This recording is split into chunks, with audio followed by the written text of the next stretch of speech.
26 ਨਵੰਬਰ ਨੂੰ ਪੰਜਾਬ ਤੋਂ ਤੇ ਹਰਿਆਣੇ ਤੋਂ ਚੱਲ ਕੇ ਅਸੀਂ ਦਿੱਲੀ ਪਹੁੰਚੇ। ਜਦੋਂ ਦਿੱਲੀ ਪਹੁੰਚੇ ਤਾਂ ਸਾਡੇ ਸੰਘਰਸ਼ 'ਚ ਇੱਕ ਨਵੀਂ ਐਂਟਰੀ ਹੁੰਦੀ ਆ, ਕਿਉਂਕਿ ਇਹ ਗੱਲ ਵੀ ਪੱਕੀ ਆ ਵੀ ਜਦੋਂ ਇਹੋ ਜਿਹੇ ਸੰਘਰਸ਼ ਉੱਠਦੇ ਆ, ਇਹੋ ਜਿਹੀਆਂ ਲਹਿਰਾਂ ਉੱਠਦੀਆਂ ਤਾਂ ਸਰਕਾਰ ਆਪਦੇ ਬੰਦੇ ਉਹਦੇ ਵਿੱਚ ਫਿੱਟ ਕਰਦੀ ਆ। ਹੁਣ ਇਸ ਗੱਲ ਨੂੰ ਜੇ ਅਸੀਂ ਵਿਚਾਰਦੇ ਆ ਵੀ ਉਹ ਬੰਦਾ ਨਾ ਤਾਂ ਕਿਸਾਨ ਆਗੂ ਆ, ਨਾ ਉਹਦੀ ਕੋਈ ਕਿਸਾਨ ਯੂਨੀਅਨ ਆ, ਔਰ ਉਹ ਬੰਦਾ ਆ ਕੇ ਸਾਡਾ ਕਿੰਗ ਪਿਨ ਬਣ ਗਿਆ। ਉਹ ਮੇਨ ਇੱਕ ਸੈਂਟਰ ਸਟੇਜ ਲੈ ਜਾਂਦਾ, ਸਾਡੇ ਆਗੂ ਉਹਦੇ ਸਾਹਮਣੇ ਬੈਠੇ ਹੁੰਦੇ ਆ ਤੇ ਉਹ ਕੁਰਸੀ ਤੇ ਬੈਠਾ ਹੁੰਦਾ। ਜਦੋਂ ਸਾਡੇ ਨਵਦੀਪ ਨੇ, ਪੱਤਰਕਾਰ ਨੇ, ਤੱਥਾਂ ਸਹਿਤ ਸਬੂਤਾਂ ਸਹਿਤ ਇਹ ਗੱਲ ਕਹੀ ਵੀ ਦੂਜੇ ਰੂਟ ਤੇ ਤਾਂ ਪੈਟਰੋਲ ਬੰਬ, ਐਸਿਡ ਬੰਬ ਲੈ ਕੇ ਬੈਠੇ ਸੀ ਅਗਲੇ, ਉਸ ਗੱਲ ਤੇ ਯੋਗੇਂਦਰ ਯਾਦਵ ਦੀ ਸਾਇਲੈਂਸ, ਅੱਜ ਤੱਕ ਇੱਕ ਲਫ਼ਜ਼ ਨਹੀਂ ਬੋਲਿਆ ਉਸ ਗੱਲ ਲਈ। ਦੂਜੇ ਰੂਟ ਤੇ ਸਾਨੂੰ ਲਿਜਾਣਾ ਸਰਕਾਰ ਦਾ ਇੱਕ ਟਰੈਪ ਸੀ, ਦੇਸ਼ ਦੀ ਏਕਤਾ ਤੇ ਅਖੰਡਤਾ ਤੇ ਉਹਨਾਂ ਨੇ ਇੱਕ ਇਸ਼ੂ ਬਣਾਉਣਾ ਸੀ। ਯੋਗੇਂਦਰ ਯਾਦਵ ਨੇ ਮੋਟੀ ਤੇ ਮੋਹਰੀ ਭੂਮਿਕਾ ਨਿਭਾਈ ਆ ਉਸ ਟਰੈਪ ਦੇ ਵਿੱਚ।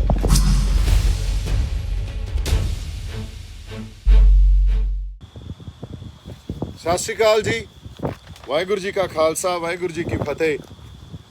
ਅੱਜ ਜਿਹੜੀ ਆਪਾਂ ਗੱਲਬਾਤ ਕਰਨੀ ਆ ਉਹ ਬੜੀ ਗੰਭੀਰ ਵੀ ਆ ਤੇ ਇੱਕ ਸੂਖਮਤਾ ਨਾਲ ਸਮਝਣ ਵਾਲੀ ਗੱਲ ਵੀ ਆ। ਇਸ ਕਰਕੇ ਮੇਰੀ ਬੇਨਤੀ ਇਹ ਆ ਵੀ ਇਸ ਗੱਲ ਨੂੰ ਪਹਿਲਾਂ ਆਪਾਂ ਸੁਣੀਏ ਤੇ ਸਮਝੀਏ। ਗੱਲ ਬੜੀ ਜ਼ਰੂਰੀ ਆ, ਗੱਲ ਸਾਡੇ ਕਿਸਾਨੀ ਸੰਘਰਸ਼ ਦੀ ਆ, ਸਾਡਾ ਸਾਂਝਾ ਸੰਘਰਸ਼ ਆ, ਸਾਂਝੀ ਲੜਾਈ ਆ ਤੇ ਸਾਡੇ ਸਾਂਝੇ ਜਿਹੜੇ ਸਟੇਕਸ ਆ ਉਹ ਇਨਵੋਲਵਡ ਆ। ਜੇ ਕਿਤੇ ਰੱਬ ਨਾ ਕਰੇ ਅਸੀਂ ਇਸ ਸੰਘਰਸ਼ 'ਚ ਖਤਾ ਖਾ ਜਾਈਏ ਤਾਂ ਇਹਦੇ ਜਿਹੜੇ ਨਤੀਜੇ ਆ ਜਾਂ ਇੱਕ ਜਿਹੜੀ ਨਿਰਾਸ਼ਾ ਪੈਦਾ ਹੋਣੀ ਆ ਉਹ ਬੜੀ ਵੱਡੀ ਪੰਜਾਬ ਲਈ ਗੱਲ ਹੋਊਗੀ। ਸਾਨੂੰ ਬੜੀ ਵੱਡੀ ਸਮੱਸਿਆ ਪੈਦਾ ਕੀਤੀ ਜਾ ਸਕਦੀ ਆ। ਇਸ ਕਰਕੇ ਦਿਨ ਰਾਤ ਜਿਹੜਾ ਵੀ ਪੰਜਾਬ ਦਰਦੀ ਆ ਜਾਂ ਕਿਸਾਨ ਦਰਦੀ ਆ, ਚਾਹੇ ਹਰਿਆਣੇ ਤੋਂ ਹੋਵੇ, ਉਹ ਅਰਦਾਸਾਂ ਇਹ ਕਰਦਾ ਵੀ ਅਸੀਂ ਸੰਘਰਸ਼ ਨੂੰ ਜਿੱਤ ਕੇ ਆਈਏ। ਪ੍ਰਮਾਤਮਾ ਅਕਾਲ ਪੁਰਖ ਵਾਹਿਗੁਰੂ ਸਾਨੂੰ ਜਿੱਤ ਬਖਸ਼ੇ। ਹੁਣ ਮੈਂ ਕੁਝ ਨੋਟਸ ਬਣਾਏ ਆ ਅੱਜ ਦੀ ਗੱਲਬਾਤ ਜਿਹੜੀ ਕਰਨੀ ਆ ਉਹਦੇ ਸੰਬੰਧੀ। ਗੱਲ ਇਹ ਆ ਵੀ ਇਸ ਸੰਘਰਸ਼ ਨੂੰ ਜਿੱਤਣ ਦੀ ਹਰ ਸੰਭਵ ਕੋਸ਼ਿਸ਼ ਕੀਤੀ ਜਾਣੀ ਚਾਹੀਦੀ ਆ ਤੇ ਸਾਨੂੰ ਆਪਦੇ ਆਪ ਨੂੰ ਟਰਾਂਸੈਂਡ ਕਰ ਜਾਣਾ ਚਾਹੀਦਾ। ਜਿਹੜਾ ਸਾਡੇ ਅੰਦਰ ਕੋਈ ਗੁੱਸਾ ਪਿਆ ਜਾਂ ਨਫ਼ਰਤ ਪਈ ਆ, ਇੱਕ ਦੂਜੇ ਦੇ ਵਿਰੁੱਧ ਅਸੀਂ ਜਾ ਕੇ ਜੇ ਕੋਈ ਬਿਆਨ ਦਿੰਨੇ ਆ, ਉਹਨਾਂ ਹਰ ਬਿਆਨਾਂ ਤੋਂ, ਉਸ ਤਰ੍ਹਾਂ ਦੀ ਭਾਵਨਾਵਾਂ ਤੋਂ ਟਰਾਂਸੈਂਡ ਕਰਕੇ ਸਾਨੂੰ ਸੰਘਰਸ਼ ਦੇ ਜਿੱਤ ਲਈ ਤੇ ਏਕੇ 'ਚ ਰਹਿ ਕੇ ਹਰ ਹੀਲਾ ਕਰਨਾ ਚਾਹੀਦਾ ਵੀ ਅਸੀਂ ਆਪਦਾ ਸੰਘਰਸ਼ ਜਿੱਤੀਏ। ਹੁਣ ਅੱਜ ਦੀ ਗੱਲਬਾਤ ਕਰਨ ਤੋਂ ਪਹਿਲਾਂ ਸਾਨੂੰ ਆਪਦਾ ਇੰਟੈਲੈਕਚੁਅਲ ਕੈਲੀਬਰ ਵੀ ਰਾਈਜ਼ ਕਰਨਾ ਪਊਗਾ। ਔਰ ਮੇਰੀ ਸਾਡੇ ਕਿਸਾਨ ਆਗੂਆਂ ਨੂੰ ਇੱਕ ਬੇਨਤੀ ਆ ਨਿਮਰਤਾ ਸਹਿਤ ਵੀ ਇਸ ਗੱਲ ਨੂੰ ਪਲੀਜ਼ ਸੁਣਿਓ, ਇਸ ਗੱਲ ਨੂੰ ਵਿਚਾਰਿਆ ਜਾਣਾ, ਤੁਹਾਡੇ ਤੱਕ ਇਹ ਗੱਲ ਪਹੁੰਚਣੀ ਤੇ ਸੰਗਤ 'ਚ ਇਹ ਗੱਲ ਪਹੁੰਚਣੀ ਬਹੁਤ ਜ਼ਿਆਦਾ ਜ਼ਰੂਰੀ ਆ। ਮੈਂ ਗੱਲ 26 ਨਵੰਬਰ ਤੋਂ ਸ਼ੁਰੂ ਕਰਦਾ। 26 ਨਵੰਬਰ ਨੂੰ ਪੰਜਾਬ ਤੋਂ ਤੇ ਹਰਿਆਣੇ ਤੋਂ ਚੱਲ ਕੇ ਅਸੀਂ ਦਿੱਲੀ ਪਹੁੰਚੇ। ਜਦੋਂ ਦਿੱਲੀ ਪਹੁੰਚੇ ਤਾਂ ਸਾਡੇ ਸੰਘਰਸ਼ 'ਚ ਇੱਕ ਨਵੀਂ ਐਂਟਰੀ ਹੁੰਦੀ ਆ। ਉਦੋਂ ਤੱਕ ਤਾਂ ਸਾਰੇ ਉਹ ਬੰਦੇ ਜਿਹੜੇ ਪੰਜਾਬ ਤੇ ਹਰਿਆਣੇ 'ਚ ਬੈਠੇ ਸੀ ਉਹ ਬੰਦੇ ਸੰਘਰਸ਼ ਦੇ ਵਿੱਚ ਜੁੜੇ ਹੋਏ ਆ, ਪਰ ਸੰਘਰਸ਼ 'ਚ 26 ਨਵੰਬਰ ਨੂੰ ਜਦੋਂ ਅਸੀਂ ਦਿੱਲੀ ਸਿੰਘੂ ਬਾਰਡਰ ਤੇ ਪਹੁੰਚਦੇ ਆ ਤਾਂ ਸੰਘਰਸ਼ 'ਚ ਇੱਕ ਨਵੀਂ ਐਂਟਰੀ ਹੁੰਦੀ ਆ। ਉਹ ਨਵੀਂ ਐਂਟਰੀ ਆ ਉਸ ਸ਼ਖਸ ਦੀ ਜਿਹੜਾ ਸਰਕਾਰ ਦੀ ਗੱਡੀ 'ਚ ਬਹਿ ਕੇ, ਪੁਲਿਸ ਦੀ ਗੱਡੀ 'ਚ ਬਹਿ ਕੇ ਅਨਾਉਂਸਮੈਂਟ ਕਰਦਾ ਫਿਰਦਾ ਵੀ ਬੁਰਾੜੀ ਚੱਲੋ, ਔਰ ਉਹ ਸ਼ਖਸ ਸੀ ਯੋਗੇਂਦਰ ਯਾਦਵ। ਹੁਣ ਉਹੀ ਬੋਲੀ ਯੋਗੇਂਦਰ ਯਾਦਵ ਬੋਲ ਰਹੇ ਆ ਜਿਹੜੀ ਬੋਲੀ ਅਮਿਤ ਸ਼ਾਹ ਬੋਲ ਰਹੇ ਆ। ਉਹਦੇ ਤੁਸੀਂ ਦੇਖੋ, ਮਤਲਬ ਸਰਕਾਰ ਦੀ ਭਾਸ਼ਾ ਬੋਲੀ ਜਾ ਰਹੀ ਆ। 26 ਨਵੰਬਰ ਨੂੰ ਸਾਡੇ ਮੁੰਡਿਆਂ ਨੇ ਉਹਨਾਂ ਨੂੰ ਉੱਥੋਂ ਲਾਂਭੇ ਕਰਤਾ। ਉਦੋਂ ਬਾਅਦ ਸੰਘਰਸ਼ ਦਾ ਇੱਕ ਪੂਰਾ ਆਪਾਂ ਅਧਿਐਨ ਕਰਨਾ ਇਸ ਸ਼ਖਸ ਦੇ ਸੰਦਰਭ 'ਚ ਹੀ। ਇਹਨਾਂ ਦੀਆਂ ਕੀਤੀਆਂ ਹੋਈਆਂ, ਇਹਨਾਂ ਦੀਆਂ ਜੋ ਰਣਨੀਤੀ ਇਹਨਾਂ ਨੇ ਤੈਅ ਕੀਤੀ, ਜਿਸ ਤਰ੍ਹਾਂ ਦੀ ਇਹਨਾਂ ਨੇ ਭਾਸ਼ਾ ਜਾਂ ਸਟੇਟਮੈਂਟਸ ਦਿੱਤੀਆਂ, ਜਿਸ ਤਰ੍ਹਾਂ ਦਾ ਇੱਕ ਬਿਰਤਾਂਤ ਰਚਣ ਦੀ ਕੋਸ਼ਿਸ਼ ਕੀਤੀ, ਇਹ ਸਾਰੀਆਂ ਗੱਲਾਂ ਨੂੰ ਸਮਝਣਾ ਸਾਡੇ ਵਾਸਤੇ ਬਹੁਤ ਜ਼ਰੂਰੀ ਆ। ਕਿਉਂਕਿ ਇਹ ਗੱਲ ਵੀ ਪੱਕੀ ਆ ਵੀ ਜਦੋਂ ਇਹੋ ਜਿਹੇ ਸੰਘਰਸ਼ ਉੱਠਦੇ ਆ, ਇਹੋ ਜਿਹੀਆਂ ਲਹਿਰਾਂ ਉੱਠਦੀਆਂ, ਤਾਂ ਸਰਕਾਰ ਆਪਦੇ ਬੰਦੇ ਉਹਦੇ ਵਿੱਚ ਫਿੱਟ ਕਰਦੀ ਆ। ਸੋ ਇਹ ਬੰਦੇ ਫਿੱਟ ਕਿਵੇਂ ਕੀਤੇ ਜਾਂਦੇ ਆ? ਬੜੇ ਲੁਕਵੇਂ ਰੂਪ 'ਚ ਫਿੱਟ ਕੀਤੇ ਜਾਂਦੇ ਆ। ਇਹ ਸਿੱਧੇ ਰੂਪ 'ਚ ਆ ਕੇ ਸਾਨੂੰ ਨੰਗੇ ਚਿੱਟੇ ਨਹੀਂ ਦਿਖਦੇ। ਇਹ ਐਂ ਨਹੀਂ ਦਿਖਦੇ ਵੀ ਫਲਾਨਾ, ਜਿਵੇਂ ਮੈਂ ਸਨੀ ਦਿਓਲ ਬਾਈ ਦੀਆਂ ਇਲੈਕਸ਼ਨਾਂ ਲੜਨ ਵਾਸਤੇ ਆਇਆ ਸੀ, ਜਮਾਂ ਸਿੱਧੀ ਗੱਲ ਸੀ, ਸਾਰਿਆਂ ਦੇ ਸਾਹਮਣੇ ਸਪਸ਼ਟ ਗੱਲ ਸੀ, ਤੇ ਉਸ ਗੱਲ ਨੂੰ ਆਧਾਰ ਬਣਾ ਕੇ ਲੋਕਾਂ ਦੇ ਮਨਾਂ 'ਚ ਇੱਕ ਗੱਲ ਹੀ ਵਸਾ ਦਿੱਤੀ ਜਾਵੇ ਵੀ ਦੇਖੋ ਜੀ ਇਹ ਤਾਂ ਸਰਕਾਰ ਦਾ ਬੰਦਾ ਹੈ, ਬੀਜੇਪੀ ਦਾ ਬੰਦਾ। ਤੁਸੀਂ ਪੋਲੀਟਿਕਸ ਆ ਜਿਹੜੀ, ਉਹਨੂੰ ਸਮਝਣ ਦੀ ਕੋਸ਼ਿਸ਼ ਕਰੋ। ਜਿਹੜੀ ਰਾਜਨੀਤੀ ਹੁੰਦੀ ਆ ਨਾ, ਉਹਨੂੰ ਬੜੀ ਸੂਖਮਤਾ ਨਾਲ ਦੇਖਿਆ ਜਾਣਾ ਚਾਹੀਦਾ, ਬੜੀ ਫਾਈਨ ਇੰਟੈਲੈਕਟ ਦੀ ਜ਼ਰੂਰਤ ਆ। ਰਾਜਨੀਤੀ ਕਦੇ ਵੀ ਸਾਹਮਣੇ ਨਹੀਂ ਚੱਲ ਰਹੀ ਹੁੰਦੀ। ਰਾਜਨੀਤੀ ਕੀ ਹੁੰਦੀ ਆ, ਜਾਂ ਜਿਸ ਤਰ੍ਹਾਂ ਦੀ ਰਾਜਨੀਤੀ ਬੀਜੇਪੀ ਸਰਕਾਰ ਕਰ ਰਹੀ ਆ, ਉਹ ਰਾਜਨੀਤੀ ਆ ਜਿਹੜੀ ਸਾਰੇ ਸਾਹਮਣੇ ਨਾ ਚੱਲ ਰਹੀ ਹੋਵੇ, ਪਰਦੇ ਦੇ ਪਿੱਛੇ ਕੀ ਚੱਲ ਰਿਹਾ, ਉਸ ਗੱਲ ਨੂੰ ਡੀਕੋਡੀਫਾਈ ਕਰਨਾ, ਉਸ ਗੱਲ ਨੂੰ ਸਮਝਣਾ ਸਾਡੇ ਵਾਸਤੇ ਬਹੁਤ ਜ਼ਿਆਦਾ ਜ਼ਰੂਰੀ ਆ। ਹੁਣ 26 ਨਵੰਬਰ ਨੂੰ ਸਾਡੇ ਸੰਘਰਸ਼ 'ਚ ਇੱਕ ਉਹੋ ਜਿਹੇ ਬੰਦੇ ਦੀ ਐਂਟਰੀ ਹੁੰਦੀ ਹੈ ਜਿਹੜਾ ਪੁਲਿਸ ਦੀ ਗੱਡੀ 'ਚ ਆ ਕੇ ਸਪੀਕਰਾਂ ਤੇ ਇਹ ਬੋਲ ਰਿਹਾ ਵੀ ਬੁਰਾੜੀ ਚੱਲੋ। ਅੱਛਾ, ਉਹ ਬੰਦਾ ਹੈ ਕੌਣ? ਅੱਜ ਤੱਕ ਸਾਡੇ ਕਿਸਾਨ ਆਗੂ, ਸਾਡੀਆਂ ਯੂਨੀਅਨਸ ਜਿਹੜੇ ਬੜੇ ਸਤਿਕਾਰਯੋਗ ਆ, ਇਹ ਗੱਲ ਕਹਿੰਦੇ ਰਹੇ ਵੀ ਇੱਥੇ ਅਸੀਂ ਕਿਸੇ ਪੋਲੀਟੀਕਲ ਬੰਦੇ ਨੂੰ ਤੇ ਕਿਸੇ ਪੋਲੀਟੀਕਲ ਏਜੰਡੇ ਨੂੰ ਨਹੀਂ ਵਾੜਨਾ। ਹੁਣ ਯੋਗਿੰਦਰ ਯਾਦਵ ਕੋਈ ਕਿਸਾਨ ਆਗੂ ਤਾਂ ਨਹੀਂ ਆ, ਨਾ ਹੀ ਉਹਦੀ ਕੋਈ ਰਜਿਸਟਰਡ ਯੂਨੀਅਨ ਆ। ਉਹਦਾ ਇੱਕ ਪੋਲੀਟੀਕਲ ਬੰਦਾ, ਉਹਦਾ ਪੋਲੀਟੀਕਲ ਏਜੰਡਾ ਤੇ ਆਪਦੀ ਪੋਲੀਟਿਕਸ ਐਡਵਾਂਸ ਕਰਨ ਖਾਤਰ ਉਹ ਕੁਝ ਵੀ ਕਰ ਸਕਦਾ। ਜੇ ਅਸੀਂ ਪੋਲੀਟੀਕਲ ਬੰਦੇ ਜਿਹੜੇ ਵੋਟਾਂ ਲੈਣ ਵਾਸਤੇ ਕੁਝ ਵੀ ਕਰ ਸਕਦੇ ਆ, ਉਹਨਾਂ ਨੂੰ ਹੀ ਵਾੜਨਾ ਸੀ, ਫਿਰ ਪੰਜਾਬ ਵਾਲੇ ਕਿਹੜਾ ਮਾੜੇ ਸੀ? ਉਹਦੇ ਕੋਲੇ ਕਿਹੜੀ ਗਿੱਦੜ ਸਿੰਘੀ ਆ ਵੀ ਸਾਨੂੰ ਸੰਘਰਸ਼ ਆ ਕੇ ਜਿਤਾ ਦੂਗਾ? ਫਿਰ ਉਹ ਬੰਦਾ ਸਿਰਫ ਇਹ ਗੱਲ ਦਾ, ਮੈਂ ਇਹ ਨਹੀਂ ਕਹਿ ਰਿਹਾ ਸਾਡੇ ਆਗੂ ਸਤਿਕਾਰ ਸਹਿਤ ਇਹ ਨਹੀਂ ਕਹਿ ਰਿਹਾ ਵੀ ਉਹ ਜਵਾਬ ਦੇਣ, ਇਹ ਗੱਲ ਵਿਚਾਰਨਯੋਗ ਆ। ਤੁਸੀਂ ਇਸ ਗੱਲ ਨੂੰ ਪਲੀਜ਼ ਸਮਝਿਓ ਤੇ ਵਿਚਾਰਿਓ। ਉਸ ਤੋਂ ਬਾਅਦ ਉਹੀ ਬੰਦਾ ਸਿਰਫ ਆ ਕੇ ਸਾਡੇ ਜਿਹੜੀ ਇੱਕ ਕਿਸਾਨ ਆਗੂਆਂ ਦੀ ਜਥੇਬੰਦੀ 32 ਸਾਡੇ ਕਿਸਾਨ ਆਗੂਆਂ ਦੀ ਇੱਕ ਸਾਂਝੀ ਜਥੇਬੰਦੀ ਉੱਥੇ ਬਣੀ ਹੋਈ ਆ, ਉਹਦਾ ਹਿੱਸਾ ਹੀ ਨਹੀਂ ਬਣਦਾ, ਪਰ ਕਿੰਗ ਪਿਨ ਬਣ ਜਾਂਦਾ। ਔਰ ਸਾਰੇ ਉਹ ਡਿਸੀਜਨ, ਇੰਪੋਰਟੈਂਟ ਡਿਸੀਜਨ, ਜਦੋਂ ਸੰਘਰਸ਼ ਦੇ ਸੰਦਰਭ 'ਚ ਸਾਡੀ ਰਣਨੀਤੀ ਕੀ ਹੋਵੇ, ਅਗਲਾ ਪ੍ਰੋਗਰਾਮ ਕੀ ਹੋਵੇ, ਲਏ ਜਾਂਦੇ ਆ। ਉਹਦੇ 'ਚ ਮੇਨ ਜਿਹੜੀ ਭੂਮਿਕਾ ਨਿਭਾਉਂਦਾ। ਹੁਣ ਇਸ ਗੱਲ ਨੂੰ ਜੇ ਅਸੀਂ ਵਿਚਾਰਦੇ ਆ ਵੀ ਉਹ ਬੰਦਾ ਨਾ ਤਾਂ ਕਿਸਾਨ ਆਗੂ ਆ, ਨਾ ਉਹਦੀ ਕੋਈ ਕਿਸਾਨ ਯੂਨੀਅਨ ਆ, ਔਰ ਉਹ ਬੰਦਾ ਆ ਕੇ ਸਾਡਾ ਕਿੰਗ ਪਿਨ ਬਣ ਗਿਆ। ਉਹ ਮੇਨ ਇੱਕ ਸੈਂਟਰ ਸਟੇਜ ਲੈ ਜਾਂਦਾ, ਸਾਡੇ ਆਗੂ ਉਹਦੇ ਸਾਹਮਣੇ ਬੈਠੇ ਹੁੰਦੇ ਆ ਤੇ ਉਹ ਕੁਰਸੀ ਤੇ ਬੈਠਾ ਹੁੰਦਾ। ਦੇਖੋ ਤੁਸੀਂ ਪੋਜੀਸ਼ਨਿੰਗ ਦੇਖੋ ਕਿਵੇਂ ਉਹਦੀ ਕੀਤੀ ਗਈ ਆ ਅੰਦਰ ਸਾਡੇ। ਫਿਰ ਸਿੱਧਾ ਮੈਂ ਆਉਣਾ ਉਹਨਾਂ ਸਟੇਟਮੈਂਟਸ ਤੇ ਜਿਹੜੀਆਂ ਉਹ ਵਾਰ-ਵਾਰ ਸੰਘਰਸ਼ ਦੇ ਦੌਰਾਨ ਦਿੰਦਾ ਗਿਆ। ਪੰਜਾਬ ਜਾਂ ਪੰਜਾਬ ਦੇ ਲੋਕਾਂ ਦੇ ਹੱਥ ਜਾਂ ਕਿਸਾਨੀ ਸੰਘਰਸ਼ ਦੇ ਹਿੱਤ 'ਚ ਕੋਈ ਵੀ ਸਟੇਟਮੈਂਟ ਨਹੀਂ ਸੀ। ਹਰ ਸਟੇਟਮੈਂਟ ਦੇ ਵਿੱਚ ਕੋਈ ਨਾ ਕੋਈ ਉਹਨੇ ਆਪਦਾ ਪੈਂਤੜਾ ਖੇਡਣਾ। ਔਰ ਸਿੱਧੀ ਗੱਲ ਕਰੀਏ, ਜੇ 26 ਜਨਵਰੀ ਵਾਲੀ ਜਿਹੜੀ ਪ੍ਰੈਸ ਕਾਨਫਰੰਸ ਹੋਈ, ਜਿੱਥੇ ਸਾਡੇ ਕਿਸਾਨ ਆਗੂਆਂ ਨੇ, ਹਾਲਾਂਕਿ ਇਹ ਗੱਲ ਸਾਡੇ ਲਈ ਵਾਚਣੀ ਤੇ ਸਮਝਣੀ ਬਹੁਤ ਜ਼ਰੂਰੀ ਆ, ਸਾਡੇ ਬੰਦੇ ਸਾਡੇ ਕਿਸਾਨ ਆਗੂਆਂ ਨੂੰ ਮਿਲ ਕੇ ਆਏ ਔਰ ਉਹਨਾਂ ਨੇ ਇਹ ਗੱਲ ਮੰਨੀ ਵੀ ਸਾਡਾ 26 ਜਨਵਰੀ ਵਾਲਾ ਪ੍ਰੋਗਰਾਮ ਜਿਹੜਾ ਦਿੱਤਾ ਹੋਇਆ ਉਹ ਸਾਡਾ ਪ੍ਰੋਗਰਾਮ ਸੀ ਨਹੀਂ, ਉਹ ਕਿਸਾਨਾਂ ਦਾ ਪ੍ਰੋਗਰਾਮ ਨਹੀਂ ਸੀ, ਉਹ ਤਾਂ ਸਾਡੇ ਤੋਂ ਰਖਵਾਇਆ ਗਿਆ। ਫਿਰ ਰਖਵਾਇਆ ਕਿਹਨੇ ਗਿਆ? ਉਸੇ ਬੰਦੇ ਨੇ, ਉਸੇ ਸ਼ਖਸ ਨੇ ਜਿਹਨੇ 26 ਨਵੰਬਰ ਦੇ ਪ੍ਰੋਗਰਾਮ ਦੇਣ ਖਾਤਰ ਪ੍ਰੈਸ ਕਾਨਫਰੰਸ ਕੀਤੀ। ਉਸ ਪ੍ਰੈਸ ਕਾਨਫਰੰਸ ਦੇ ਵਿੱਚ ਉਹ ਸੈਂਟਰ ਸਟੇਜ ਤੇ ਬੈਠਾ ਸੀ, ਮੀਡੀਆ ਨੂੰ ਸੰਬੋਧਨ ਹੀ ਉਹ ਕਰ ਰਿਹਾ ਸੀ। ਇਹਦਾ ਮਤਲਬ ਯੋਗਿੰਦਰ ਯਾਦਵ ਇਹ ਪ੍ਰੋਗਰਾਮ ਚਾਹੁੰਦਾ ਸੀ ਵੀ 26 ਜਨਵਰੀ ਵਾਲਾ ਪ੍ਰੋਗਰਾਮ ਰੱਖਿਆ ਜਾਵੇ, ਔਰ ਉਹਦੇ ਜਿਹੜੀਆਂ ਤਾਰਾਂ ਕਿੱਥੇ ਜੁੜੀਆਂ ਸੀ? ਤਾਰਾਂ ਜੁੜੀਆਂ ਸੀ ਸਰਕਾਰ ਨਾਲ, ਕਿਉਂਕਿ ਸਰਕਾਰ ਚਾਹੁੰਦੀ ਸੀ ਵੀ 26 ਜਨਵਰੀ ਵਾਲਾ ਪ੍ਰੋਗਰਾਮ ਰੱਖਿਆ ਜਾਵੇ। ਔਰ ਉਸ ਦਿਨ ਜਿਹੜਾ ਆਪਣਾ ਤੁਸੀਂ ਦੇਖ ਲਓ ਗਣਤੰਤਰ ਦਿਵਸ ਆ, ਔਰ ਗਣਤੰਤਰ ਦਿਵਸ ਦੇ ਦੌਰਾਨ ਉਸੇ ਦਿਨ ਜੇ ਕੋਈ ਵੀ ਗਤੀਵਿਧੀ ਇਹੋ ਜਿਹੀ ਹੋਈ ਜਿਹਨੂੰ ਅਸੀਂ ਦੇਸ਼ ਦੀ ਏਕਤਾ ਤੇ ਅਖੰਡਤਾ ਕਹਿ ਕੇ ਇਸ ਗੱਲ ਨੂੰ ਅਸੀਂ ਪ੍ਰਚਾਰ ਸਕਦੇ ਹਾਂ ਵੀ ਕਿਸਾਨਾਂ ਨੇ ਦੇਸ਼ ਦੀ ਏਕਤਾ ਤੇ ਅਖੰਡਤਾ ਤੇ ਹਮਲਾ ਕੀਤਾ ਤੇ ਸਾਨੂੰ ਇਸ ਸੰਘਰਸ਼ ਨੂੰ ਦਬਾਉਣਾ ਬਹੁਤ ਸੌਖਾ ਹੋ ਜਾਊਗਾ। ਸੋ ਅੱਜ ਕਿਸਾਨ ਆਗੂ ਸਾਡੇ ਇਹ ਮੰਨ ਰਹੇ ਆ ਵੀ ਇਹ ਸਾਡਾ ਪ੍ਰੋਗਰਾਮ ਨਹੀਂ ਸੀ, ਇਹ ਤਾਂ ਸਾਡੇ ਤੋਂ ਰਖਵਾਇਆ ਗਿਆ।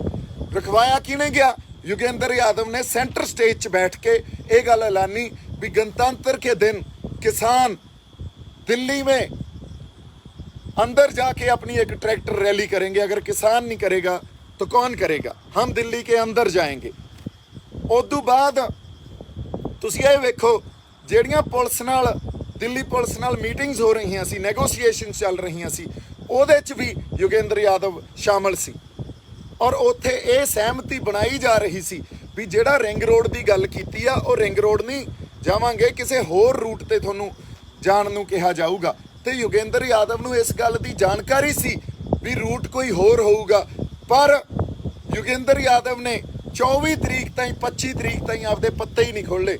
ਕਿਉਂ ਨਹੀਂ ਖੋਲ੍ਹੇ? ਔਰ ਉਹਨੂੰ ਪਤਾ ਸੀ ਇਸ ਗੱਲ ਦਾ, ਇਸ ਮਾਨਸਿਕਤਾ ਦਾ ਪਤਾ ਸੀ ਵੀ ਜੇ ਲਾਸਟ ਟਾਈਮ ਜਾ ਕੇ ਅਸੀਂ ਇਹ ਜਿਹੜੀ ਗੱਲ ਸੰਗਤ ਦੇ ਸਾਹਮਣੇ ਲਿਆਵਾਂਗੇ ਵੀ ਅਸੀਂ ਜਿਹੜੇ ਰੂਟ ਤੇ ਜਾ ਰਹੇ ਹਾਂ ਉਹ ਕੋਈ ਹੋਰ ਰੂਟ ਆ, ਉਹ ਰਿੰਗ ਰੋਡ ਨਹੀਂ ਆ, ਉਦੋਂ ਤੱਕ ਉਸ ਬੰਦੇ ਨੇ ਜਾਣਦੇ ਹੋਏ ਵੀ ਇਹ ਗੱਲ ਕਹਿੰਦਾ ਰਿਹਾ ਵੀ गणतंत्र के दिवस किसान दिल्ली में जाके परेड करेगा। और 25 ਤਰੀਕ ਨੂੰ ਆ ਕੇ ਕਿਸਾਨ ਜਥੇਬੰਦੀਆਂ ਨੂੰ ਜਦੋਂ ਇਹੋ ਜੀ ਕੋਈ ਗੱਲ ਕਰਨੀ ਹੋਵੇ ਸਾਡੇ ਆਗੂਆਂ ਨੂੰ ਅੱਗੇ ਕਰ ਦਿੰਦਾ ਸੀ।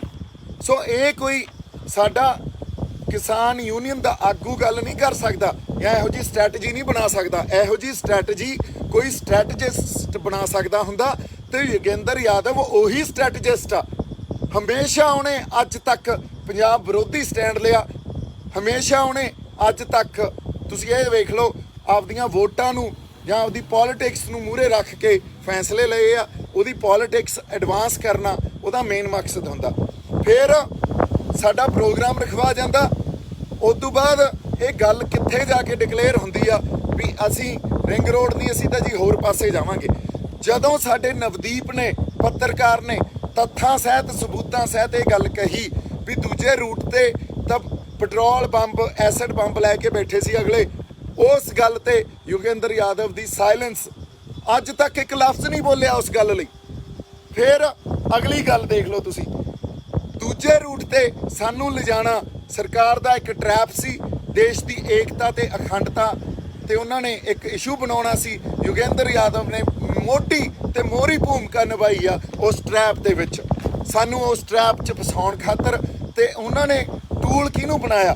ਟੂਲ ਬਣਾਇਆ ਸਾਡੇ ਜਥੇਬੰਦੀਆਂ ਦੇ ਆਗੂਆਂ ਨੂੰ, ਕਿਉਂਕਿ ਉਹ ਵਾਕਈ ਸਾਡੇ ਜਥੇਬੰਦੀਆਂ ਦੇ ਆਗੂ ਇਮਾਨਦਾਰ ਆ, ਇਮਾਨਦਾਰੀ ਨਾਲ ਸੰਘਰਸ਼ ਲੜ ਰਹੇ ਆ। ਤੇ ਉਹਨਾਂ ਨੇ ਇੱਕ ਬੰਦੇ ਤੇ ਭਰੋਸਾ ਕੀਤਾ, ਉਸ ਬੰਦੇ ਨੇ ਜਿਵੇਂ ਪਿੱਠ 'ਚ ਨਹੀਂ ਛੁਰਾ ਆਪਾਂ ਐ ਘੋਪਦੇ ਹੁੰਦੇ, ਉਹ ਗੱਲ ਕੀਤੀ ਆ ਸਾਡੇ ਨਾਲ। ਉਸ ਤੋਂ ਬਾਅਦ ਸਾਡਾ ਰਣਜੀਤ ਜਿਹੜਾ ਪੁਲਿਸ ਵਾਲਿਆਂ ਨਾਲ ਜਦੋਂ ਧਰਨੇ ਤੇ ਹਮਲਾ ਹੋਇਆ ਤੇ ਪੁਲਿਸ ਵਾਲਿਆਂ ਨਾਲ ਲੜ ਪਿਆ, ਰਣਜੀਤ ਦੇ ਹੱਕ 'ਚ ਤਾਂ ਗੱਲ ਕੀ ਕਹਿਣੀ ਸੀ, ਰਣਜੀਤ ਦੇ ਉਲਟ ਪੁਲਿਸ ਨਾਲ ਜਾ ਕੇ ਇਹ ਗੱਲ ਕੀਤੀ ਵੀ ਤੁਸੀਂ ਤਾਂ ਆਪਦਾ ਕੰਮ ਕਰ ਰਹੇ ਸੀ, ਉਹ ਬੰਦਾ ਜਿਹੜਾ ਤੁਹਾਡੇ ਨਾਲ ਲੜਿਆ ਉਹ ਤਾਂ ਸਾਡਾ ਬੰਦਾ ਹੀ ਨਹੀਂ ਸੀ। ਸੋ ਵੇਖ ਲਓ, ਜਦੋਂ ਇਹ ਬੰਦੇ ਸਟੇਟਮੈਂਟਸ ਦਿੰਦੇ ਆ ਤੇ ਅਸੀਂ ਹਜੇ ਤੱਕ ਇਹਨਾਂ ਗੱਲਾਂ ਨੂੰ ਸੰਗਤ ਦੇ ਸਾਹਮਣੇ ਨਾ ਲੈ ਕੇ ਆਈਏ। ਅਗਲੀ ਗੱਲ, ਇਹ ਗੱਲ ਜਿਹੜੀ ਹੈ ਨਾ ਹੁਣ ਆਪਾਂ ਕਿਉਂ ਕਰ ਰਹੇ ਹਾਂ? 26 ਤਰੀਕ ਨੂੰ ਦੇਸ਼ ਦੀ ਏਕਤਾ ਤੇ ਅਖੰਡਤਾ, ਹਾਲਾਂਕਿ ਅਸੀਂ ਕਦੇ ਵੀ ਦੇਸ਼ ਦੀ ਏਕਤਾ ਤੇ ਅਖੰਡਤਾ ਦੇ ਖਿਲਾਫ ਹੋ ਹੀ ਨਹੀਂ ਸਕਦੇ, ਅਸੀਂ ਹਿੰਸਕ ਹੋ ਹੀ ਨਹੀਂ ਸਕਦੇ। ਅਸੀਂ ਪੀਸਫੁਲ ਸੀ, ਜਾਬਤੇ 'ਚ ਰਹਿ ਕੇ ਅਸੀਂ ਇੱਕ ਸੰਘਰਸ਼ ਲੜਿਆ। ਔਰ ਉੱਥੇ ਜੋ ਗੱਲ ਹੋਈ ਆ, ਉੱਥੇ ਸੰਗਤ ਰੂਪੀ ਗੱਲ ਹੋਈ ਆ। ਨਾ ਦੀਪ ਸਿੱਧੂ ਦਾ ਉਹਦੇ 'ਚ ਕੋਈ ਯੋਗਦਾਨ ਸੀ, ਨਾ ਲੱਖੇ ਦਾ ਯੋਗਦਾਨ ਸੀ। ਉਹ ਤਾਂ ਵਿਚਾਰੇ ਆਪਦੇ ਹਿਸਾਬ ਨਾਲ ਜਿੰਨਾ ਕੁ ਅਸੀਂ ਕਰ ਸਕਦੇ ਸੀ ਸੰਘਰਸ਼ 'ਚ ਅਸੀਂ ਆਪਦਾ ਯੋਗਦਾਨ ਪਾਇਆ। ਪਰ ਸੌਫਟ ਟਾਰਗੇਟ ਹਮੇਸ਼ਾ ਇਹੋ ਜਿਹੇ ਜਦੋਂ ਵਰਤਾਰੇ ਵਾਪਰਦੇ ਆ, ਇੱਕ ਮਿੰਟ ਟਰੈਕਟਰ ਲੰਘ ਜਾਣ ਦੀਏ, ਇਹੋ ਜਿਹੇ ਜਦੋਂ ਵਰਤਾਰੇ ਵਾਪਰਦੇ ਆ ਤਾਂ ਸੌਫਟ ਟਾਰਗੇਟ ਉਦੋਂ ਬੰਦਿਆਂ ਨੂੰ ਉਹਨਾਂ ਨੂੰ ਬਣਾਇਆ ਜਾਂਦਾ ਜਿਨ੍ਹਾਂ ਦਾ ਪਿਛੋਕੜ ਜਨਤਾ ਦੇ ਸਾਹਮਣੇ ਇਸ ਤਰ੍ਹਾਂ ਲਿਆ ਦਿੱਤਾ ਜਾਵੇ ਵੀ ਦੇਖੋ ਲੱਖੇ ਦਾ ਪਿਛੋਕੜ ਵੀ ਆਪਦੇ ਹਿਸਾਬ ਨਾਲ ਉਹਦਾ ਪਾਸਟ ਇੱਕ ਵਿਵਾਦ ਉਹਦੇ ਨਾਲ ਜੁੜਿਆ ਹੋਇਆ ਤੇ ਇਹ ਇਸ ਕਰਕੇ ਗਦਾਰ ਆ, ਇਹਨੇ ਵੀ ਲੋਕਾਂ ਨੂੰ ਭੜਕਾਇਆ। ਤੇ ਦੀਪ ਸਿੱਧੂ ਤਾਂ ਬੀਜੇਪੀ ਦੀ ਇਲੈਕਸ਼ਨ ਲੜ ਕੇ ਗਿਆ। ਹਾਲਾਂਕਿ ਬੀਜੇਪੀ ਨਾਲ ਮੇਰਾ ਜ਼ਿੰਦਗੀ ਭਰ ਕੋਈ ਸੰਬੰਧ ਨਹੀਂ ਰਿਹਾ, ਉਸ ਇਲੈਕਸ਼ਨ ਦੇ ਦੌਰਾਨ ਵੀ ਕੋਈ ਸੰਬੰਧ ਨਹੀਂ ਸੀ। ਔਰ ਉਹੀ ਫੋਟੋਆਂ ਦਿਖਾ ਹੋਰ ਕੋਈ ਆਧਾਰ ਹੀ ਨਹੀਂ ਆ। ਲੈ ਮੈਂ ਅੱਜ ਕਹਿੰਦਾ ਤੁਸੀਂ ਪ੍ਰੂਵ ਕਰ ਦਿਓ ਤੇ ਮੈਂ ਪੰਜਾਬ ਦੀ ਧਰਤੀ ਛੱਡ ਜੂੰਗਾ, ਮੁੜ ਕੇ ਕਦੇ ਮੁੜੂੰਗਾ ਨਹੀਂ। ਪਰ ਕਿਸੇ ਕੋਲੇ ਕੋਈ ਆਧਾਰ ਨਹੀਂ ਆ, ਕੋਈ ਤੱਥ ਨਹੀਂ ਆ। ਇੱਕ ਸਿਰਫ ਉਹ ਫੋਟੋਆਂ ਸਨੀ ਦਿਓਲ ਦੇ ਇਲੈਕਸ਼ਨ ਵਾਲੀਆਂ ਦਿਖਾ ਕੇ, ਸੋ ਉਹ ਫੋਟੋਆਂ ਦਿਖਾ ਕੇ ਕਿਵੇਂ ਸਾਡੀ ਜਨਤਾ ਨੂੰ ਕਿਵੇਂ ਮੂਰਖ ਬਣਾਉਂਦੇ ਆ, ਕਿਵੇਂ ਉਹਨਾਂ ਨੂੰ ਆਪਦੀ ਮਾਨਸਿਕਤਾ ਤੇ ਉਹ ਸੋਸ਼ਲ ਟੈਰਰ ਪੈਦਾ ਕਰਦੇ ਆ ਵੀ ਬਹੁਤ ਕੁਝ ਗਲਤ ਹੋ ਗਿਆ। ਇਹ ਤਾਂ ਦੇਖੋ ਦੇਸ਼ ਦੀ ਏਕਤਾ ਤੇ ਅਖੰਡਤਾ ਤੇ ਗੱਲ ਆ ਗਈ। ਹਾਲਾਂਕਿ ਕਿਸਾਨਾਂ ਵੱਲੋਂ ਜੋ ਉੱਥੇ ਸਾਡੇ ਸੰਘਰਸ਼ੀ ਬੰਦੇ ਗਏ ਸੀ ਉਹਨਾਂ ਵੱਲੋਂ ਕੋਈ ਹਿੰਸਾ ਨਹੀਂ ਕਿਸੇ ਨੇ ਭੜਕਾਈ, ਕਿਸੇ ਤਰ੍ਹਾਂ ਦੀ ਗੱਲਬਾਤ ਨਹੀਂ ਹੋਈ। ਜੋ ਉੱਥੇ 10-12 ਮਿੰਟ ਉੱਥੇ ਮਾਰਕੁੱਟ ਹੋਈ ਆ, ਉਹ ਪਹਿਲਾਂ ਪੁਲਿਸ ਨੇ ਲਾਠੀ ਚਾਰਜ ਸ਼ੁਰੂ ਕੀਤਾ, ਸਾਡੇ ਬੰਦਿਆਂ ਨੇ ਉਲਟਾ ਪੁਲਿਸ ਵਾਲੇ ਜਦੋਂ ਨਿਹੰਗ ਸਿੰਘ ਉਹਨਾਂ ਦੇ ਡੈਫੀਨਿਟਲੀ ਰਿਟੈਲੀਏਟ ਕੀਤਾ ਨਿਹੰਗ ਸਿੰਘਾਂ ਨੇ, ਤੇ ਉਸ ਟਾਈਮ ਜਦੋਂ ਪੁਲਿਸ ਵਾਲੇ ਸਾਡੇ ਛਾਲਾਂ ਵੀ ਮਾਰ ਰਹੇ ਸੀ, ਸਾਡੇ ਬੰਦਿਆਂ ਨੇ ਉੱਤੇ ਲਿਟ ਬਚਾਏ ਆ। ਸੋ ਅਸੀਂ ਤਾਂ ਹਿੰਸਕ ਹੈ ਹੀ ਨਹੀਂ ਸੀ, ਔਰ ਨਾ ਕੋਈ ਇਹ ਪ੍ਰੀ ਪਲਾਨਡ ਗੱਲ ਸੀ, ਨਾ ਕੋਈ ਇਹਦੇ 'ਚ ਇੱਕ ਦੂਜੇ ਨੂੰ ਕੋਈ ਇਹ ਮਿੱਥ ਕੇ ਗਿਆ ਸੀ ਵੀ ਚੱਲੀਏ। ਇਹ ਤਾਂ ਗੱਲ ਉੱਥੇ ਚਾਣਚੱਕ ਹੋਈ ਆ, ਔਰ ਚਾਣਚੱਕ ਅੱਜ ਤੱਕ ਇਹ ਤਾਂ ਤੱਥਾਂ ਦੇ ਤੇ ਸਬੂਤਾਂ ਤੇ ਆਧਾਰ ਤੇ ਸਾਹਮਣੇ ਆ ਚੁੱਕੀਆਂ ਗੱਲਾਂ। ਦੀਪ ਸਿੱਧੂ ਦੀ ਬੇਲ ਆ ਜਿਹੜੀ, ਉਹ 9ਵੀਂ ਜਾਂ 10ਵੀਂ ਬੇਲ ਹੁੰਦੀ ਆ, ਉਦੋਂ ਪਹਿਲਾਂ 9 ਬੇਲਾਂ ਹੋ ਜਾਂਦੀਆਂ। ਦੱਸੋ ਵੀ ਦੀਪ ਸਿੱਧੂ ਦੇ ਖਿਲਾਫ ਅੱਜ ਪੁਲਿਸ ਕੋਲੇ ਵੀ ਕੁਝ ਨਹੀਂ ਆ, ਸਰਕਾਰ ਕੋਲੇ ਵੀ ਕੁਝ ਨਹੀਂ ਆ। ਇੰਨੀ ਨੇਰਗਰਦੀ ਤਾਂ ਨਹੀਂ ਹੈ ਨਾ ਵੀ ਕੁਝ ਕ੍ਰੀਏਟ ਕਰ ਦੇਣਗੇ। ਕੁਝ ਗਲਤ ਨਹੀਂ ਕੀਤਾ, ਪਰ ਦੋ ਬੰਦੇ, ਦੋ ਸੌਫਟ ਟਾਰਗੇਟ ਲੱਭੇ ਗਏ, ਇੱਕ ਲੱਖਾ ਤੇ ਇੱਕ ਮੈਂ, ਦੋਨਾਂ ਤੇ ਸਭ ਕੁਝ ਥੋਪਿਆ ਗਿਆ। ਪਰ ਐਕਚੁਅਲੀ ਪਲਾਂਟਡ ਬੰਦਾ ਕੌਣ ਆ? ਔਰ ਸਾਡੀਆਂ ਜਥੇਬੰਦੀਆਂ ਨੂੰ, ਸਾਡੇ ਕਿਸਾਨ ਆਗੂਆਂ ਨੂੰ ਮੈਂ ਬੇਨਤੀ ਕਰਦਾ ਇਸ ਗੱਲ ਨੂੰ ਸਮਝਿਓ, ਪਲਾਂਟਡ ਬੰਦਾ ਕੌਣ ਆ। ਅੱਜ ਤੁਹਾਡੇ ਨਾਲ ਗੱਲ ਹੋ ਗਈ ਆ, ਇਸ ਤੋਂ ਬਾਅਦ ਤਾਂ ਮੇਰੇ ਕੋਈ ਸ਼ਬਦ ਬੋਲਣੇ ਕੋਈ ਬਾਹਲੇ ਮਾਇਨੇ ਨਹੀਂ ਰੱਖਦੇ। ਸਾਨੂੰ ਆਪਸ ਵਿੱਚ ਲੜ ਕੇ, ਆਪਸ ਇੱਕ ਦੂਜੇ ਦੇ ਵਿਰੁੱਧ ਬਿਆਨ ਦੇ ਕੇ ਇਹ ਸਾਡਾ ਫੋਕਸ ਪੁਆਇੰਟ ਲੂਜ਼ ਕਰਾਉਣਾ ਚਾਹੁੰਦੇ ਆ। ਸਰਕਾਰਾਂ ਚਾਹੁੰਦੀਆਂ ਸਾਡਾ ਇੱਕਾ ਨਾ ਬਣੇ। ਮੈਂ ਕਿਸਾਨ ਜਥੇਬੰਦੀਆਂ ਨੂੰ ਤੇ ਸਾਡੇ ਆਗੂਆਂ ਨੂੰ ਇਹ ਬੇਨਤੀ ਕਰਦਾ ਵੀ ਏਕੇ 'ਚ ਰਹਿ ਕੇ ਚੱਲੀਏ। ਫਿਰ ਉਹੀ ਸੰਘਰਸ਼ ਦੇ ਵਿੱਚ ਇੱਕ ਵਾਰੀ ਤੁਸੀਂ ਵੇਖਿਓ ਕਿਵੇਂ ਹੌਸਲਾ ਤੇ ਉਹੀ ਹਿੰਮਤ ਆ ਜਾਣੀ ਆ। ਉੱਥੇ ਉਹੀ ਜਿਹੜਾ ਇੱਕ ਜਿਹੜੀ ਆਪਾਂ ਕਹਿ ਸਕਦੇ ਹਾਂ ਵੀ ਪ੍ਰਮਾਤਮਾ ਦੀ ਇੱਕ ਜਿਹੜੀ ਵਾਸ ਸੀ ਉਹ ਵਸਣਾ। ਤੁਸੀਂ ਸਾਰੀਆਂ ਗੱਲਾਂ ਨੂੰ ਸਮਝਦੇ ਹੋਏ ਗੱਲਾਂ ਨੂੰ ਵਿਚਾਰਿਓ ਜ਼ਰੂਰ। ਇਹਨਾਂ ਗੱਲਾਂ ਨੂੰ ਸੰਗਤ 'ਚ ਤੇ ਤੁਹਾਡੇ 'ਚ ਲੈ ਕੇ ਜਾਣਾ ਬਹੁਤ ਜ਼ਰੂਰੀ ਸੀ। ਮੈਂ ਤੁਹਾਡਾ ਸੋਲਜਰ ਹਾਂ, ਹਮੇਸ਼ਾ ਹੀ ਰਹਾਂਗਾ। ਔਰ ਜੇ ਕਿਤੇ ਕੋਈ ਖਤਾ ਹੋਈ ਹੋਵੇ ਉਹਦੇ ਲਈ ਤੁਸੀਂ ਮੈਨੂੰ ਝਿੜਕ ਸਕਦੇ ਹੋ, ਕੁਝ ਵੀ ਇਹ ਗੱਲਾਂ ਸਾਹਮਣੇ ਬਿਠਾ ਕੇ ਕਰ ਸਕਦੇ ਹੋ। ਪਰ ਹੁਣ ਅਸੀਂ ਇੰਨੇ ਨਿਰਦਈ ਤੇ ਇੰਨੇ ਆਪਾਂ ਉਹ ਕਹਿ ਲਓ ਵੀ ਅਕ੍ਰਿਤਿਕਨ ਨਾ ਬਣੀਏ ਸਾਡੇ ਲੋਕਾਂ ਪ੍ਰਤੀ ਤੇ ਸਾਡੀ ਧਰਤੀ ਪ੍ਰਤੀ, ਕਿਉਂਕਿ ਜਿਹੜੇ ਲੋਕ ਉੱਥੇ ਬੈਠੇ ਆ, ਜਿਹੜੇ ਪਿੰਡਾਂ 'ਚ ਬੈਠੇ ਆ, ਇਹ ਤਾਂ ਉਹਨਾਂ ਦਾ ਸੰਘਰਸ਼ ਆ, ਉਹਨਾਂ ਦੀ ਤਪੱਸਿਆ। ਅਸੀਂ ਆਪਸ 'ਚ ਕੋਈ ਨਫ਼ਰਤ ਜਾਂ ਗੁੱਸਾ ਰੱਖ ਕੇ ਇਸ ਸੰਘਰਸ਼ ਨੂੰ ਕਿਸੇ ਹੋਰ ਪਾਸੇ ਨਾ ਲੈ ਕੇ ਜਾਈਏ। ਸਾਡੇ ਆਗੂਆਂ ਨੂੰ ਬੇਨਤੀ ਆ, ਤੁਸੀਂ ਬੜੀ ਇਮਾਨਦਾਰੀ ਨਾਲ ਤੇ ਬੜੀ ਸਿੰਸੈਰਿਟੀ ਨਾਲ ਸੰਘਰਸ਼ ਲੜਿਆ, ਪਰ ਕਈ ਗੱਲਾਂ 'ਚ ਤੁਸੀਂ ਵੀ ਇਹ ਗੱਲਾਂ ਬੁੱਝ ਨਹੀਂ ਪਾਏ। ਸਰਕਾਰ ਨੇ ਵਾਕਈ ਸਾਡੇ ਅੰਦਰ ਬੰਦੇ ਛੱਡ ਰੱਖੇ ਆ, ਪਰ ਸਾਨੂੰ ਆਪਸ 'ਚ ਲੜਾ ਕੇ, ਸਾਨੂੰ ਆਪਸ 'ਚ ਪਲਾਂਟਡ ਬੰਦੇ ਕਹਿ ਕੇ, ਜੋ ਅਸਲ ਪਲਾਂਟਡ ਬੰਦੇ ਆ ਉਹਨਾਂ ਤੇ ਸਾਡਾ ਫੋਕਸ ਹੀ ਨਹੀਂ ਜਾਣ ਦਿੰਦੇ। ਤੇ ਸਾਡੇ ਫੋਕਸ ਪੁਆਇੰਟ ਨੂੰ ਵੀ ਇਹ ਇੱਕ ਸਾਡੇ ਫੋਕਸ ਪੁਆਇੰਟ ਨੂੰ ਪੂਰਾ ਡਿਸੋਲਵ ਕਰੀ ਰੱਖਦੇ ਆ। ਸੋ ਮੇਰੀ ਬੇਨਤੀ ਆ, ਇਹਨਾਂ ਗੱਲਾਂ ਨੂੰ ਵਿਚਾਰਿਓ। ਮੇਰੇ ਵੱਲੋਂ ਬਹੁਤ ਸਾਰਾ ਪਿਆਰ ਤੇ ਸਤਿਕਾਰ। ਜਿਉਂਦੇ ਵਸਦੇ ਰਹੋ। ਵਾਹਿਗੁਰੂ ਜੀ ਕਾ Khalsa, Waheguru ji. Please subscribe our channel and press the bell icon ताकि कोई भी नवी अपडेट तुझे बिल्कुल भी मिस ना करो।